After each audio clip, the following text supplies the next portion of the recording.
தாவேக்காவோட இந்த ஆட்சியில ஒரு மிகப்பெரிய புரட்சி தமிழ்நாட்டுல வெடிச்சிட்டு இருக்குது. அத நீங்க கண்கூடா பார்த்துட்டு இருக்கிறீங்களா இல்லையா? அப்படி இல்லன்னா தயவு செஞ்சு செய்தித்தாள், செய்தி சேனல்ல பெரட்டி பாருங்க. ஒரு மிகப்பெரிய புரட்சி ரொம்ப அழகான முறையில நடந்துட்டு இருக்குது. ஆனா அது என்ன ஊருக்குள்ள இருக்காது. கொஞ்சம் ஊருக்கு வெளிய ஒவ்வொரு பார்ல பார்க்கலாம். நேத்து மயிலாடுதுறையில, அதுக்கு முன்னாடி காஞ்சிபுரத்துல, அதுக்கு முன்னாடி சேலத்துல அப்படின்னு தொடர்ந்து ஒரு நாளைக்கு 10 இடத்துக்கு மேல என்ன செஞ்சுட்டு இருக்காங்க? மது பிரியர்களாக செல்லமா அழைக்கப்படுகிற குடிகாரர்கள் ஒரு புரட்சி செஞ்சுட்டு இருக்கிறாங்க. என்ன புரட்சி? ரூ. 10க்கு எப்படி இப்போ நீங்க பாட்டிலுக்கு அதிகமா வாங்கலாம்? எங்க விஜய் அண்ணா வந்து ஆட்சிக்கு வந்துட்டார். அப்படிங்கிற ஒரு குடும்பத்துக்கு அந்த ரூ. 10 காப்பாத்திட்டு போய் குடுக்கணும் அப்படின்னு ஒரு நல்ல நோக்கத்துல, மக்களுக்காக மக்கள் பணம் இப்படி ஊழல்வாதிகள் கைக்கு போகக்கூடாதுங்கிற அந்த புரட்சிய என்ன செஞ்சுட்டு இருக்கிறாங்க? மது பிரியர்களா இருக்கக்கூடிய குடிகாரர்கள் செஞ்சுட்டு இருக்கிறாங்க. தாவேக்காவோட மிகப்பெரிய வெற்றி இது.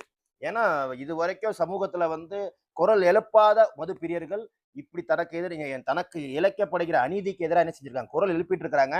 அதே நேத்து என்ன நடந்திருக்கு? மயிலாடுதுறையில வந்து ஒரு பார்ல வந்து ஒரு பிரச்சனை. என்ன பார்ல வந்து ரூ. 10 அதிகமா வாங்குறாங்க. டாஸ்மாக்ல வந்து ரூ. 10 அதிகமா பாட்டிலுக்கு வாங்குறாங்க அப்படின்னு அவர் செட்டர இழுத்து பூட்டி ஒரு 1/2 மணி நேரம் வியாபாரத்தையே நிப்பாட்றா. நீ எப்புட்றா ரூ. 10 அதிகமா வாங்கலாம் எங்க தளபதி ஆட்சிலன்னு ஒரு புரட்சி பண்ணியிருக்கிறாரு. இதனால என்ன செஞ்சுட்டு இருக்கிறாங்க? தமிழ்நாட்டுல இருக்கக்கூடிய மது பிரியர்கள் என்ன செஞ்சுட்டு இருக்காங்க? ஒரு புரட்சி செஞ்சுட்டு இருக்கிறாங்க.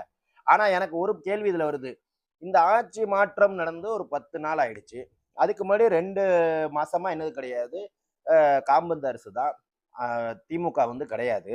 அப்ப அந்த டைம்லலாம் இந்த ரூ. 10 அதிகமா வாங்கியிருக்காங்களே, இந்த பணம் யாருக்கு போயிருக்கும்? ஒருவேள மொத்தமா சேமிச்சு வச்சு தளபதி ஆட்சிக்கு வந்தோனே தளபதிட்ட குடுத்துருப்பாங்களோ? இந்த 10 நாளா ஒரு ரூ. 10 எக்ஸ்ட்ரா வாங்கிட்டு இருக்காங்கல்ல, இந்த பணம் யாருக்கு போயிருக்கும்? தளபதிட்டாம் போயிருக்குமோ? தளபதி தான் வாங்குறாரோ? ஒருவேள தளபதி வாங்கல அப்படின்னு நீங்க எல்லாரும் சொல்றதா இருந்தா, இது நிர்வாகத்துல நடக்கிற குளறுபடின்னு அப்படி நீங்க சொல்றதா இருந்தா, இதே தானே திமுக காலத்துல இருந்திருக்கும். அப்போ எதுக்கு நீங்க வந்து திமுக மேல பழி போட்டீங்க? ஆக மொத்தத்துல திமுக மேல ஒரு பொய்யான குற்றச்சாட்டை எழுப்பி, செந்தில் பாலாஜி மேல ஒரு பொய்யான குற்றச்சாட்ட சொல்லி, என்ன செஞ்சிருக்கீங்க? ஒரு டர்ட்டி பாலிடிக்ஸ் பண்ணி நீங்க ஆட்சிக்கு வந்திருக்கிறீங்க. வாழ்க தமிழ்நாடு!